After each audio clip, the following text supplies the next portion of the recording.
Hello everyone, हामी चाहिँ business statistics हेरिरहेको छौँ र त्यसमा हामीले च्याप्टर 3 क्लासिफिकेसन एन्ड ट्याबुलेसन अफ डेटाको बारे हेरिरहेको छौँ र आज हामीले स्टिम एन्ड लिफ डिस्प्लेको बारेमा हेर्न केही गइरहेछौँ। जेनरली हामीले डेटाहरूलाई अब रिप्रेजेन्ट गर्ने तरिका भनेको आफ्नै छ हैन। अब डेटाको नेचर अनुसार अथवा डेटालाई एउटा सेल्फ एक्सप्लेनेटरी होस्, हेर्दैखेरि बुझ्योस् कि यो कुरा चाहिँ धेरै रहेछ है हैन, यो कुरा थोरै रहेछ हो। त्यस्तो कुरा बुझ्नको लागि हामीले के युज गर्छौँ भन्दा ग्राफहरू युज गर्छौँ हैन, अरू विभिन्न डायग्रामहरू युज गर्न सक्छौँ। अब प्लट्सहरू हुन सक्छ, ग्राफ्सहरू हुन सक्छ, हिस्टोग्राम्सहरू हुन्छ। अर्को च्याप्टरमा हामी यसको बारे अलि डिटेलली हेर्छौँ। तिनीहरूले चाहिँ के गर्छ, डाटाहरूलाई एउटा फिगरेटिभ रिप्रेजेन्टेसन दिने काम गर्छ। ठीक छ। अब त्यस्तै खालको अर्को एउटा सजिलो वे छ, डाटालाई रिप्रेजेन्ट गर्न सक्ने एउटा सजिलो वे छ। त्यो भनेको के हो त, स्टिम एन्ड लिफ डिस्प्ले हो है।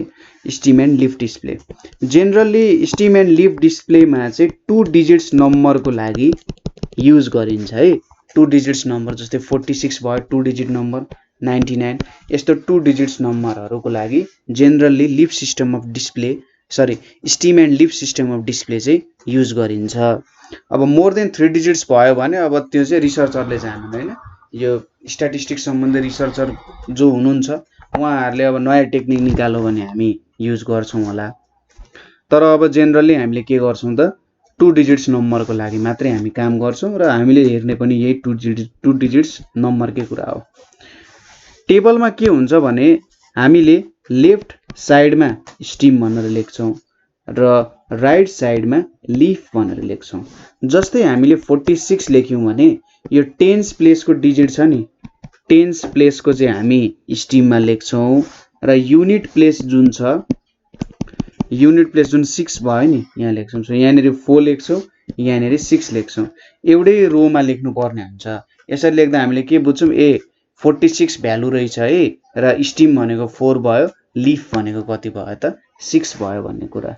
अब यसमा फाइदा के भन्दाखेरि हामीले सपोज यसमा केही डेटाहरू सपोज गर्नुपर्ने हुन्छ यहाँनिर है। सो डेटाहरू हेरौँ, मैले केही डेटाहरू लेखेको छु। अब यो डेटाहरूलाई मैले स्टिम र लिफ सिस्टम अफ डिस्प्लेमा लेख्नुपर्ने छ। जस्तै के गर्छु, मैले यहाँनिर 4 लेखेँ। अब 4 भनेपछि मेरो टेन्स प्लेस यहाँनिर 4 हुनु पर्यो। त्यो सबै डेटाहरू हेर्नुहोस् त के छ, एउटा 46 भयो, त्यसै गरी अर्को डेटा भनेको यहाँनिर 41 आयो, त्यसै गरी 43 आयो। यहाँनिर मैले के लेख्छु त 613 भनेर लेख्छु। मेरो डेटाहरू 46, 41 र 43 भनेर यसले बुझाउन खोजिरहेको छ। त्यसपछि 5 को लागि हेर्छु म। 5 को लागि के आयो त हेर्नुहोस् त, 5 को लागि यहाँनिर एउटा 59 आयो, त्यसपछि 53 आयो, त्यसपछि 50 आयो हैन। यो 43 पनि गइसकेको छ है पहिले। सो 3 वटा आयो, के आयो, 3 आयो, 0 आयो, 0 आयो, 3 वटा डेटाहरू आयो। त्यसै गरी अब 6 को लागि चेक गरौँ। 6 को लागि एउटा 69 आयो हैन, यहाँनिर 69 आयो। सो यहाँनिर मैले 9 लेखेँ। त्यसपछि 67 आयो, यहाँनिर 7, त्यसपछि 61 आयो, सरी 1 मात्रै लेख्ने हो यतापट्टि 6 छ। त्यसपछि अर्को डेटा भनेको 69 नै आयो, त्यसैले मैले फेरि 9 नै लेखेँ यहाँनिर है। त्यसपछि अरू कुनै डेटा आएन। अब 7 को लागि चेक गरौँ। अब जतिदेखि स्टार्ट भएको छ, 1 देखि स्टार्ट भएको छ भने 1 देखि लेख्दै जानु पर्यो, 2 देखि स्टार्ट भएको छ, 3 देखि जहाँदेखि डाटा स्टार्ट भएको छ त्यहाँदेखि एसेन्डिङ अर्डरमा तल आउने। 7 को केसमा के छ त हाम्रो यहाँनिर 7 मा पहिलो डेटा 73, त्यसैले यहाँनिर 3 भयो। त्यसपछि 76 यहाँनिर कति भयो त 6 हुन गयो। त्यसपछि हेर्नुहोस् त लगातार 77 र 76 आइरहेछ भने 7 र 6 आयो। र त्यसपछि अर्को डेटा भनेको यहाँनिर 76, 74, 75। सो यहाँनिर 4, 5, 6 पनि हुन गयो, 78 र 70 पनि हुन गयो हैन। भने 8 र 0 पनि आउन सक्छ। तपाईले कमा लेख्नु हुँदैन, थोरै ग्याप दिएर यसलाई रिप्रेजेन्ट मात्रै गर्नुहुन्छ। ठीक छ, यो डेटाहरू आयो यहाँनिर। त्यसपछि अब 8 को लागि चेक गरौँ। 8 को लागि के छ त 83, 85, 80 हैन, 3, 5, 0। त्यसपछि 84, 87, 4 र 7। त्यसपछि 84 आयो, 4 नै आयो। त्यसपछि के आयो 85 आयो। यो 41 पहिले नै लेखिसकेको छ है। यतापट्टि के आयो 83 आयो भनेपछि यहाँनिर 3 आयो र 9 को लागि के डेटा आयो त एउटा 92 आयो र अर्को भनेको 97 आयो। सो 2 र 7 हुन गयो। यसरी चाहिँ तपाईले स्टिम र लिफको एउटा टेबल तपाईले जेनेरेट गर्न सक्नुहुन्छ। तर यतिमै तपाईको काम सकिँदैन। यति डाटाहरु लेखिसकेपछि तपाईले फेरि के गर्नुहुन्छ भने यहाँनेरि अर्को स्टिम एन्ड लिफ टेबल बनाउनुहुन्छ। ठीक छ, के गर्नुहुन्छ त अर्को एउटा स्टिम एन्ड लिफ टेबल तपाईले बनाउनुहुन्छ। त स्टिम एन्ड लिफ टेबलमा तपाईले के गर्नुहुन्छ त यहाँनेरि तपाईले फेरि स्टिम एन्ड लिफ भनेर लेख्नुहुन्छ र अब 4 लेख्नु भयो 613 लाई 136 एउटा एसेन्डिङ अर्डरकै फर्मेटमा लेख्नुहुन्छ। 5 लाई के लेख्नुहुन्छ 003 भयो हैन। त्यसैगरी 6 भनेको 1799 भनेर लेख्नुहुन्छ एसेन्डिङ अर्डरमा रिप्रेजेन्ट गर्ने। त्यसैगरी 7 लाई के गर्नुहुन्छ त 0 3 4 5 6 6 6 7 8 हुने भयो। त्यसैगरी 8 को के छ त हेर्नुस् त 0 छ 3 छ 3 छ 4 4 5 7 हैन 4 4 5 7। 9 को के छ 2 र 7 चाहिँ मिलेकै छ। त यहाँनेरि हामीले एउटा के जेनेरेट गर्यौं त अब लिफ स्टिम र लिफको प्रपर एउटा टेबल जेनेरेट गर्यौं। तपाईले कुरा बुझिहाल्नुमा कसरी काम हुँदो रहेछ। स्टिममा हामीले टेन्स प्लेसको डिजिट लेख्ने रहेछौं र लिफमा चाहिँ हामीले वन्स प्लेसको डिजिट एउटै रोमा यसरी लेख्ने काम गर्दो रहेछौं। अब यसको एउटा फाइदा के भयो भने सपोज तपाईले यसलाई के गर्नुभयो एउटा यहाँनेरि बक्सा बनाउनु सुरुमा है। यसरी यहाँनेरि मैले यो सबैलाई हुने गरेको एउटा बक्सा बनाए। ल यसरी एउटा बक्सा बनाए। अब यहाँनेरि मैले यहाँदेखि यहाँसम्म एउटा यसरी लाइन ताने हैन। त्यसैगरी यहाँदेखि यहाँसम्म एउटा लाइन ताने।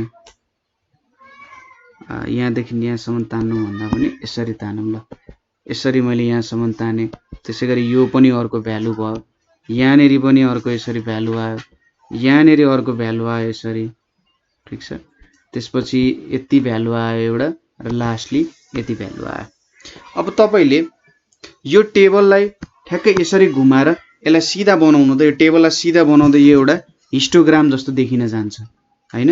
के देखिन्छ त हिस्टोग्राम जस्तो देखिन्छ नि। सबैभन्दा धेरै रिपिट भएको डेटा सबैभन्दा धेरै आएको भनेको 7 रहेछ। त्यसपछि 8 रहेछ। त्यसपछि 6 रहेछ। त्यसपछि 4 र 5 इक्वली आइरहेछ। त्यसपछि 9 आइरहेछ भन्ने कुरा भयो।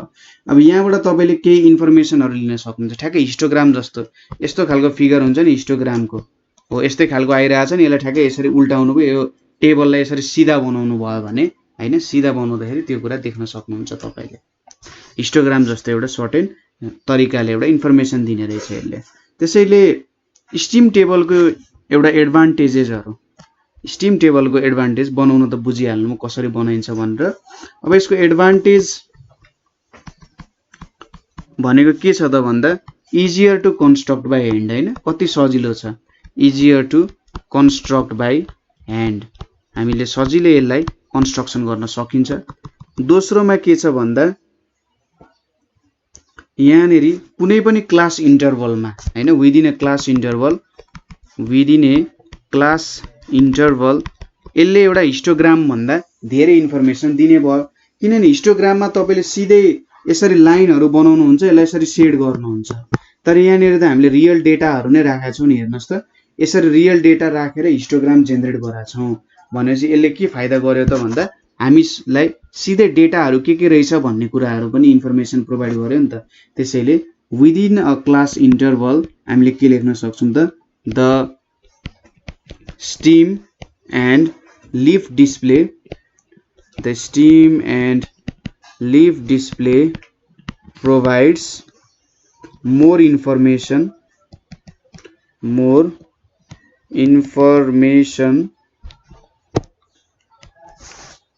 than histogram किन त भन्दा यसले एक्चुअल डेटालाई रिप्रेजेन्ट गर्छ। यसको जेनरल हाम्रो दुईटा मेन युटिलाइजेसन भयो अथवा यसको मेन एडभान्टेजेसहरु चाहिँ यो हुन जान्छ। अब मेन डिसएडभान्टेजेस भनेको के भयो त भन्दा 2 डिजिट्स भन्दा माथिको नम्बर्समा हामी जब चढ्छौं 2 डिजिट्स भन्दा माथिको नम्बरमा चढ्दाखेरि यसले हामीसँग अब राम्ररी तालमेल राख्ने काम भएन। किनभने हामीलाई 3 डिजिट्स 4 डिजिट्स को कुराहरु थाहा भएन। कसरी चाहिँ स्टिम र लिफ सिस्टममा गर्न सकिन्छ होला भन्ने कुराहरू अब रिसर्चरहरूले त्यसमा रिसर्च गरेर आफ्नै तरिकाको मेथडहरू निकालेर डिस्प्ले गर्न सक्छन्। रिसर्चर अनुसार के हुन सक्ला, तरिकाहरू डिफ्रेन्ट हुन सक्ला हैन। त्यो कुरामा अब अलिकति यसको डिसएडभान्टेजेस हुन गयो। हिस्टोग्रामले अब जति ठुलो डेटाहरूलाई पनि रिप्रेजेन्टेसन दिन सक्छ, तर stem and leaf system of डिस्प्लेले त्यो काममा अलिकति चुक्ने भयो है। यो भयो हाम्रो स्टिम एन्ड लिफ डिस्प्ले भनेर। अब आउँछ क्युमुलेटिभ फ्रिक्वेन्सी डिस्ट्रिब्युसन।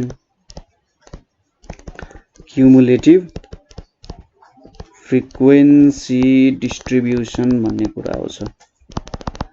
यहाँनिर एउटा शब्द छ क्युमुलेटिभ। क्युमुलेटिभ भनेको चाहिँ के हो भने तपाईले सक्सेसनमा एड गर्दै जानुहुन्छ, ठीक छ। के गर्नुहुन्छ, बिस्तारै एक पछि अर्को एड गर्दै जानुहुन्छ हैन। तपाईसँग के छ अरे 1 2 3 4 भन्ने डेटा छ। तपाईले सुरुमा 1 लेख्नुहुन्छ, त्यसपछि 1 र 2 एड गरेर 3 लेख्नुहुन्छ, 2 र 3 एड गरेर 5 लेख्नुहुन्छ, 5 र 4 एड गरेर 9। यसरी तपाईले सक्सेसिभली एड गर्दै गर्दै लेख्नु भयो भने डेटालाई जेनरली सक्सेसिभली एड। अब एडमा के हुन सक्छ, सबट्र्याक्सन पनि हुन सक्छ, मल्टिप्लिकेसन पनि हुन सक्छ है। तर एउटा जेनरल मिनिङ भन्दा क्युमुलेटिभको सक्सेसिभ एडिसन भनेर भन्छ। यहाँनिर हामीले स्ट्याटिस्टिक्समा युज गर्ने क्युमुलेटिभ फ्रिक्वेन्सी डिस्ट्रिब्युसन भनेको पनि एडिसनकै उपज हुन जान्छ एउटा। सो के हो त क्युमुलेटिभ किन चाहियो भन्दा, जेनरली के हुन्छ भने हामीले जुन फ्रिक्वेन्सी डिस्ट्रिब्युसनहरू युज गर्छौँ त्यसले चाहिँ एउटा पार्टिकुलर क्लास इन्टरभल जुन छ हैन, अथवा एउटा पार्टिकुलर जुन भ्यालु छ, भेरिएट भ्यालु छ, त्यो भ्यालुको कतिचोटि रिपिटेसन हुँदो रहेछ भन्ने कुरा दिन्छ हैन। जेनरली जुन भेरिएट भ्यालु हुन्छ त्यसको कतिचोटि रिपिटेसन भएको छ, क्लास छ भने त्यहाँ बीचको डाटाहरू कतिचोटि आयो भन्ने कुरा चाहिँ हाम्रो नर्मली जुन फ्रिक्वेन्सी डिस्ट्रिब्युसन युज गर्छौँ त्यो कुराले त्यो दिन्छ।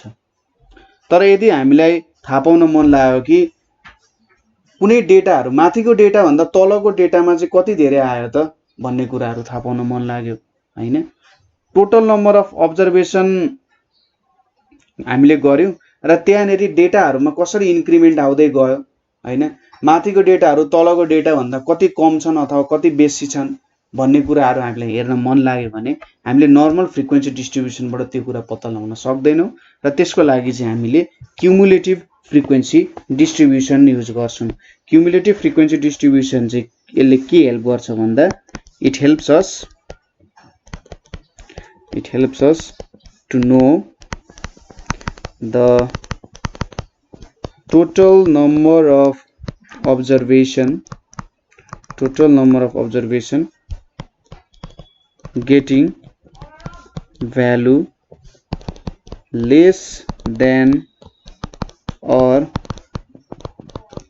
more than a particular value of variable, ठीक छ। यसले यो काम गर्छ हैन, टोटल नम्बर भेट्ने काम गर्छ with using the concept of less than or more than भन्ने कुराहरू आउँछ। अब हामीले क्युमुलेटिभ फ्रिक्वेन्सी डिस्ट्रिब्युसन चाहिँ कसरी पाउँछौं त भन्दाखेरि जुन हाम्रो नर्मल टेबल छ, फ्रिक्वेन्सी डिस्ट्रिब्युसनको टेबल छ, त्यहीनेरि हामीले सक्सेसिभ एडिसनहरू गर्छौं हैन। र यहाँनेरि सर्टेन लजहरू निक्लिन्छ, कसरी एड गर्ने भन्ने कुरामा डिपेन्ड गर्छ। अब त्यो नियम अनुसार हामीले एड गर्नुपर्ने हुन्छ, नभए त्यतिकै हाफाजार्डली हामीले एड गर्यौं भने त्यो एउटा क्युमुलेटिभ फ्रिक्वेन्सी डिस्ट्रिब्युसनको रूपमा गनिन जाँदैन। त्यसैले हामीले युज गर्ने यहाँनेरि दुईटा लहरु भनेको एउटा क्लास लेस देन वाला ल युज गर्छौं हामीले, अर्को भनेको चाहिँ हामीले क्लास मोर देन हैन। यो दुईटा लहरु हामीले जेनरली युज गरिरहन्छौं र यसले चाहिँ class less than cumulative frequency, अगाडि हामीले सीएफ लाई करेक्सन फ्याक्टर भनेर लेखादियौं। सो यहाँनेरि हामीले सायद स्मल लेटरमा लेख्दा ठीक होला है। मैले यहाँनेरि स्मल लेटरमा चाहिँ लेस देन सीएफ भनेको लेस देन क्युमुलेटिभ फ्रिक्वेन्सी भनेर जनाउँछ र क्लास मोर देन भन्यो भने यसले के जनाउँछ त मोर देन क्युमुलेटिभ फ्रिक्वेन्सी भनेर जनाउँछ है। लेस देन क्युमुलेटिभ फ्रिक्वेन्सी र मोर देन क्युमुलेटिभ फ्रिक्वेन्सी भनेर देखाउँछ। र हाम्रो चाहिँ एउटा सर्टेन एरेन्जमेन्ट हुन्छ। यहाँनेरि कस्तो खालको एरेन्जमेन्ट हुन्छ भन्दा इन्क्रिजिङ र डिक्रिजिङ अर्डर अफ फ्रिक्वेन्सी हामीले फ्रिक्वेन्सीलाई इन्क्रिजिङ अर्डर अफ एडिसनमा राख्ने कि डिक्रिजिङ अर्डर अफ एडिसनमा राख्ने भन्ने कुरा जनाउँछ यसले क्युमुलेटिभ फ्रिक्वेन्सी डिस्ट्रिब्युसनले। ठिक छ, यो कुरा भयो। अब जेनरली यो यसको एउटा अलिकति थ्योरिटिकल पोर्सन भयो। अब जेनरली हामीले बनाउने भनेको दुईटा टाइपको हामीले भनिहाल्यौँ, लेस देन क्युमुलेटिभ फ्रिक्वेन्सी एउटा भयो हैन। त्यसै गरी अर्को भनेको के भयो त यहाँनेरि हाम्रो मोर देन क्युमुलेटिभ फ्रिक्वेन्सीको एउटा टेबलहरू हामीले जेनेरेट गर्छौँ हैन। मोर देन क्युमुलेटिभ फ्रिक्वेन्सी र less than cumulative frequency table हामीले जेनेरेट गर्छौँ। सो यहाँनेरि कसरी बनाउन सक्छौँ होला त भन्दा लेस देन क्युमुलेटिभ फ्रिक्वेन्सीमा के काम हुन्छ अथवा कसरी काम हुन्छ भन्दा यहाँनेरि यदि भ्यालुज अफ भेरिएबल्स भनेको फ्रिक्वेन्सी जुन छ, values of variables or classes are arranged in ascending order of magnitude। ठीक छ, यसलाई चाहिँ ascending order of magnitude मा हामीले राख्यौं and frequencies are cumulated or added। ठीक छ, र यहाँ चाहिँ and frequencies are added भनौं, क्युमुलेटेड भनेको एडेड सक्सेसिभली भन्नु नै के हुन्छ त क्युमुलेटेड भनेको चाहिँ एडेड सक्सेसफुल्ली। देन यसरी हामीले जेनेरेट गरेको जुन फ्रिक्वेन्सी डिस्ट्रिब्युसन छ त्यो लेस देन क्युमुलेटिभ फ्रिक्वेन्सी हुन जान्छ।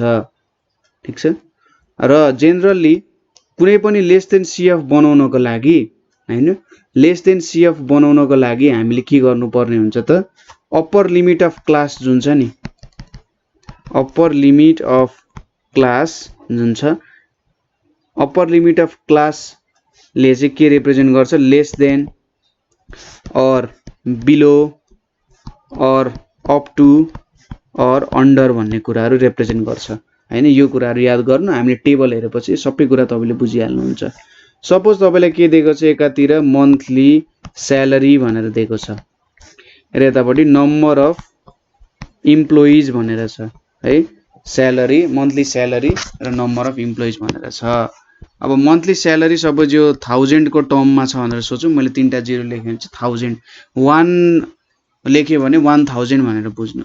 सो कसैको स्यालेरी 100 देखि यहाँनेरि के छ 110 को बीचमा छ भन्नुको मतलब 1 लाख देखि 1,10,000 को बीचमा छ भन्न खोजे हो। अर्को छ 1,10, 1,20, 1,20, 1,30, 1,30, 1,40, 1,40, 1,50 सम्म छ। इधरको सपोज 1 लाख देखि 1,10,000 कमाउने 5 जना, 1,10 देखि 1,20 10 जना, 20 देखि 30 भनेको 15 जना, 30 देखि 40 भनेको 20 जना र यहाँनेरि 10 जना भयो। अब यसको लेस देन सीएफ तपाईले बनाउनु पर्यो। लेस देन सीएफ बनाउनु पर्यो भने हामीले के भनेको थियौं, माथिबाट तल एड गर्दै गर्दै जान्छौं। अब 5 त 5 नै हुने भयो। अब यहाँ दोस्रोमा हामी के गर्छौं, 5 + 10 गर्छौं, 15 हुन जान्छ। 15 + 15 गर्छौं हैन, 5 + 10 गर्छौं, यहाँनेरि 15 लेख्यौं। त्यसपछि 15 + 15 गर्छौं, यहाँनेरि 30 भयो। 30 + 20 गर्छौं, यहाँनेरि कति भयो 50 हुन गयो। त्यसैगरी 50 + 10 गर्छौं, यहाँनेरि कति भयो त 60 हुन गयो। यसरी चाहिँ माथिबाट तल आउँदा तपाईले एड गर्दै गर्दै गर्दै लेख्नुहुन्छ भने त्यसले लेस देन सीएफ दिने भयो। अब अघि हामीले लेस देन अथवा बिलो और अप टु भनेर लेख्छौं भनेर भनेको थियौं नि, तपाईले यसलाई कसरी लेख्न सक्नुहुन्छ भने यतापट्टि मन्थली स्यालेरी लेख्ने हैन र यतापट्टि फ्रिक्वेन्सी लेख्ने। अब हामीले के लेख्छौं त लेस देन 100 अथवा यहाँनिर 1000 मै छ स्यालेरी, लेस देन 1000 कमाउने को छ त, अथवा 1 लाख भन्दा कम कमाउने मान्छे कोही छ, छैन नि, यहाँ 0 भयो। त्यसैगरी लेस देन 1,10,000 कमाउने को छ त भन्दा 5 जना छन्। यहाँनिर हेर्नुस् त 100 र 110 को बीच कमाउने त 5 जना छन् नि, भनेपछि 110 भन्दा कम कमाउने 5 जना छन्। त्यसैगरी लेस देन 120 भन्दा कम कमाउने भनेको 15 जना छन्। त्यसैगरी लेस देन 130 भनेको कति जना छन्, 30 जना छन्। लेस देन 140 भनेको 50 जना र लेस देन 160 भनेको 60 जना छन् यति कमाउने मान्छेहरू। अब यो टेबल र यो टेबल एकअर्कासँग कसरी सिमिलर हुन गयो होला त देखिराख्नु भएको छ होला यहाँनेरि। मैले अलिकति जुम आउट त गरेँ। अब यो टेबलहरू एकअर्कासँग कसरी सिमिलर हुन गयो अथवा एउटै डेटाहरू कसरी रिप्रेजेन्ट गर्न गयो होला त। अब यो अर्को कुरा नि भनिहालेँ मैले, लेस देनको साटर तपाईँले अन्डर 100 लेख्दा पनि हुन्थ्यो, बिलो 100 लेख्दा पनि हुन्थ्यो हैन, अथवा अप टु 100 भनेर लेख्दा पनि त्यही कुरा हो। 100 सम्म भन्नुको मतलब 100 भन्दा तल भन्न खोजे हो। अप टु 110 भन्नुको मतलब 110 को लगभग इक्वल पुग्न गयो तर नट इक्वल टु 110, 110 भन्दा सानो नै भन्ने कुरा बुझिन्छ। सो यहाँनेरि अब हेर्नुहोस्, लेस देन 100 अथवा लेस देन 1 लाख भनेको छ। यहाँनेरि हाम्रो स्यालेरी कहाँबाट सुरु भएको छ त 1 लाख टु 1,10,000 भनेपछि हाम्रो स्यालेरी भनेको 1 लाख भन्दा ज्यादादेखि सुरु हुनु पर्यो र 1,10,000 भन्दा कम हुन सक्छ। भनेपछि 1 लाख भन्दा कम स्यालेरी कसैको छैन, फ्रिक्वेन्सी 0 हुने भयो। त्यसैगरी लेस देन 110, लेस देन 110 भनेपछि 110 भन्दा कम भनेको त कति जनाको छ त 5 जनाको छ। 100 भन्दा ज्यादा त्यो कुरा सोचिराख्नु परेन। 110 भन्दा कम कतिको छ त 5 जनाको छ नि हैन। त्यसैगरी 120 भन्दा कम, 120 भन्दा कममा त के पर्छ त हेर्नुहोस् त, सिम्पल छ। 120 भन्दा कममा 100 र 110 प्लस 110 र 120 को पर्ने भयो। किनभने यो 120 ले पनि के जनाउँछ, 110 र 120 ले के जनाउँछ भन्दा 110 भन्दा ज्यादा तर 120 भन्दा कम भनेर जनाउँछ नि।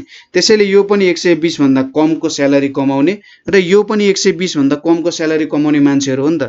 त्यसैले यो दुईटाको फ्रिक्वेन्सी जोडेर हामीले लेख्नु पर्ने हुन्छ यहाँनेरि, त्यही भएर यो भ्यालु 15 भयो। त्यसैगरी लेस देन 130, लेस देन 130 भनेको त 120 टु 130 पनि लेस देन 130 हो नि त कमाउने, प्लस 110 टु 120 पनि के हो त 130 भन्दा कम कमाउने हुन्। त्यसैगरी 100 टु 110 भनेको पनि 130 भन्दा कम कमाउने हुन्। त्यसैले यहाँको सबै यो तीनटाको फ्रिक्वेन्सी जोड्नु पर्यो कि परेन त यो भ्यालु भेट्न। त्यसैले यहाँनेरि हामीले 5, 10 र 15 जोडेर कति निकाल्यौं त 30 भनेर निकाल्यौं।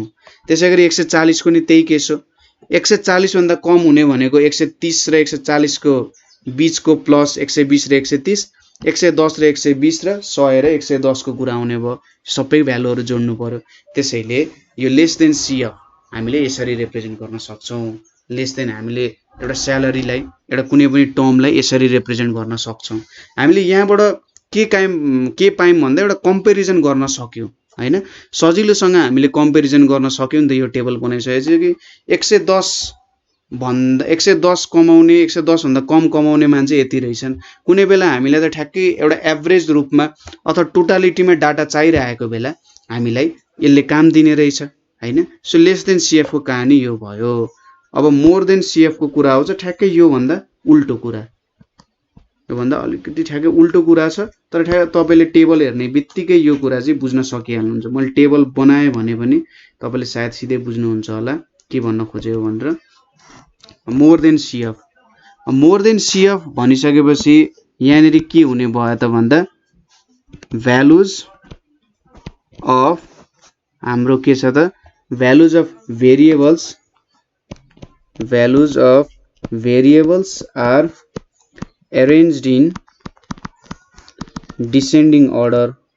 ठीक छ, values of variables are arranged in descending order and, अथवा यसरी भन्न सक्नुहुन्छ, पुरानै डेफिनेसनमा जाउँ, पुरानो डेफिनेसनमा थोरै चेन्ज ल्याउँ है। एसेन्डिङ अर्डरै भनौँ and from top to bottom,